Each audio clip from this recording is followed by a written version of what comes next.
Alright, here is New Mutants issue 5 from 2009.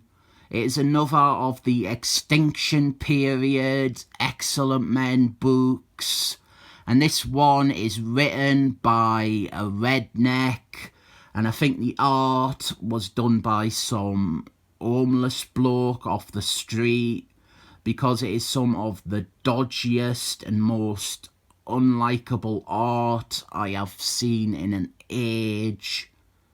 We have an okay cover by someone else. This is the annoying robot. He returns to the Excellent Men this issue after being away from the books, excusing a crap retcon. This is really his big return to the books since his death in 1990.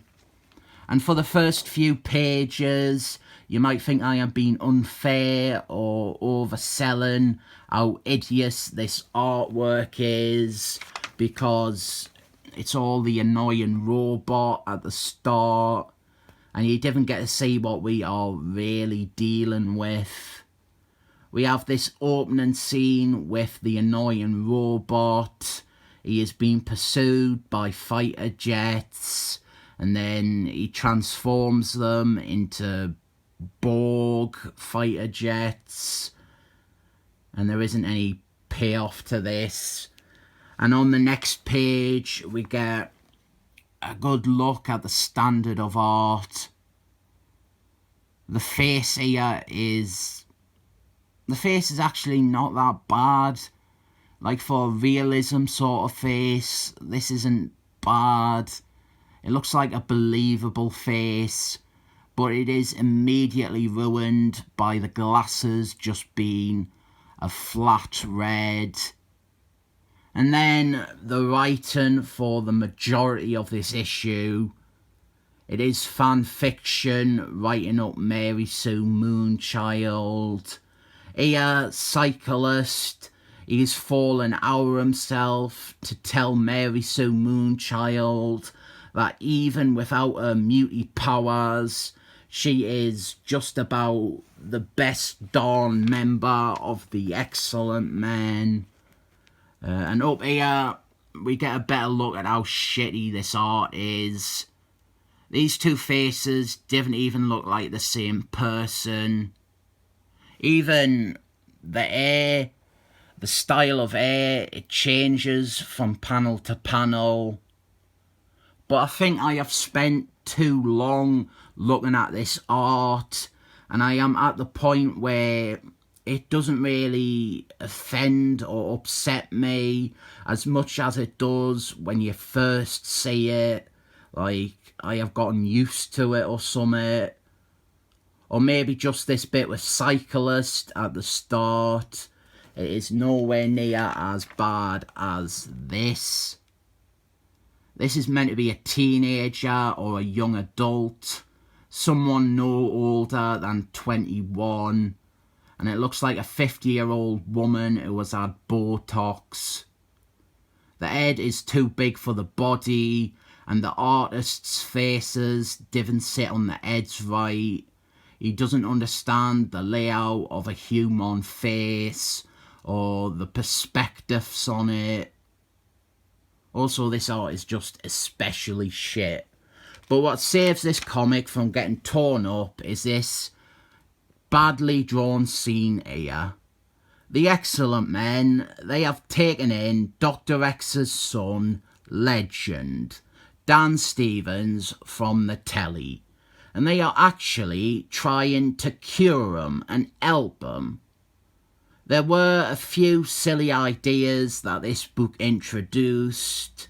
One that stuck was, I didn't particularly care for it, but Dan Stevens, he has hundreds and hundreds of alternative personalities living in his head, and they all have very distinct and different powers, and they are all vying for control over the body, as opposed to the 3 or 4 that he originally had, which were very well defined.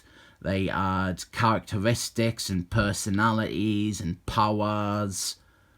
But now the Excellent Men scientist team, they are trying to help Dan Stevens by cataloguing and containing all these different personalities within cages in his mind. And down here is the bit that is saving this issue from destruction. Dan Stevens, he is with a little girl called Marcy, who is a whole other thing. They are in his mind space and they are watching all the personalities be partitioned off. And Marcy, she goes, "What is happening, Dan? I am scared." And he replies, "Do not be scared, Marcy. They are really doing it. They are fixing me." And I love this. They are finally treating Dan Stevens as an actual person rather than just a mental case or a bratty bad guy they have to fight every few years. Shame that it's drawn like this, because this little subplot bit is the one thing from this issue that has some actual impact on the Excellent Men books. Instead, here is Cannonballs looking like Shrek in an Arctic monkey's wig. But this page, it is explaining quite well actually what is going on with Dan Stevens and how these new powers work and what they are doing with them. And then our here, look at Dr. Death, look at his hair. This is why this art is really shit. It's both trying to present something that they would say is realism, but then it's juxtaposing it with cartoony flat colours or lack of detail like Dr. Death's hair here. And there's no point to that. It's not saying anything. It's not contrasting anything. And that's not even pointing out that it's just ugly art, even without the stuff like the hair or cyclist glasses. But on the next page, we do have the only attractive looking person in the issue, Magmar. She looks pretty. She looks a bit cross-eyed, but she looks pretty. And then in the next panel, she looks completely different and ugly and old again. She very much looks like someone who is post-menopause. And then Eclipse, his face is too big for his head. And down here, Cannonballs, he looks like a badly sculpted statue in a different wig.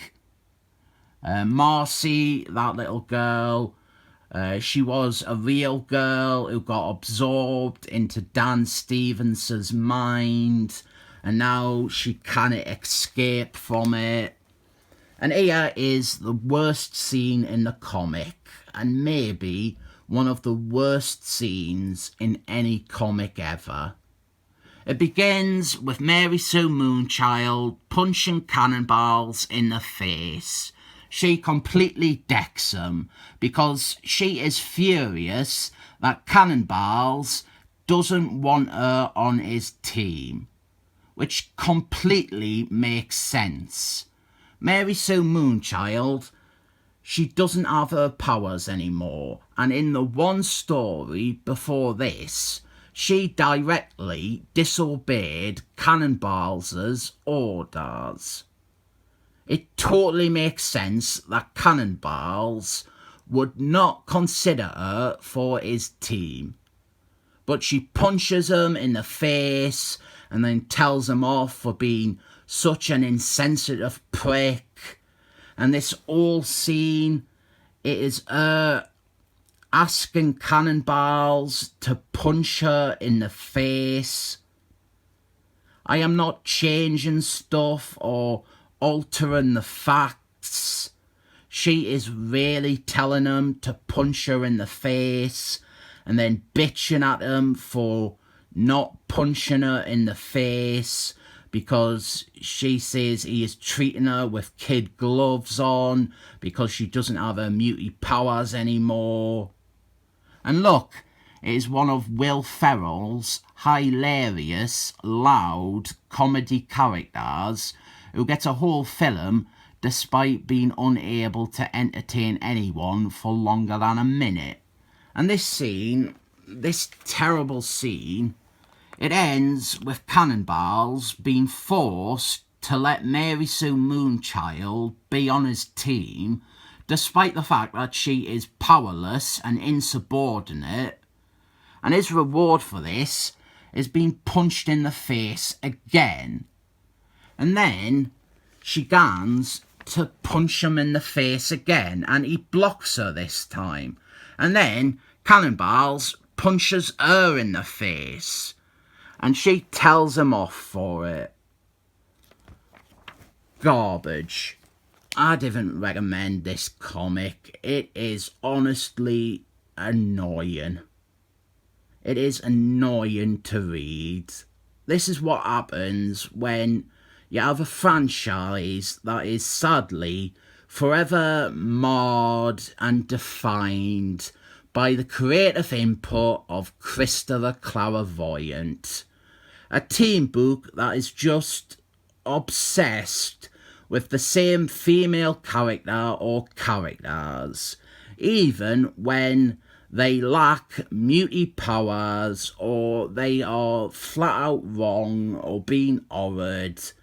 They are still the main star of the book and the one that everyone is in awe of, and all the characters are talking about being the best person ever. Yeah, by the way, she fucking robs this team out from under Cannonballs. Obviously. I hate this run, but that little stuff with Legend, that one bit with Dan Stevens, he says that they are finally fixing him. That is really nice. That is kind of beautiful. I like that. I wish it was drawn by anyone else. I wish it was just in another issue or another series entirely, but that is like a really sweet bit, and it is a direction for Dan Stevens that bears some fruit and is important. Everything else is horrible, and the bits that are not written horrendously are still drawn horrendously. 7 thumbs up.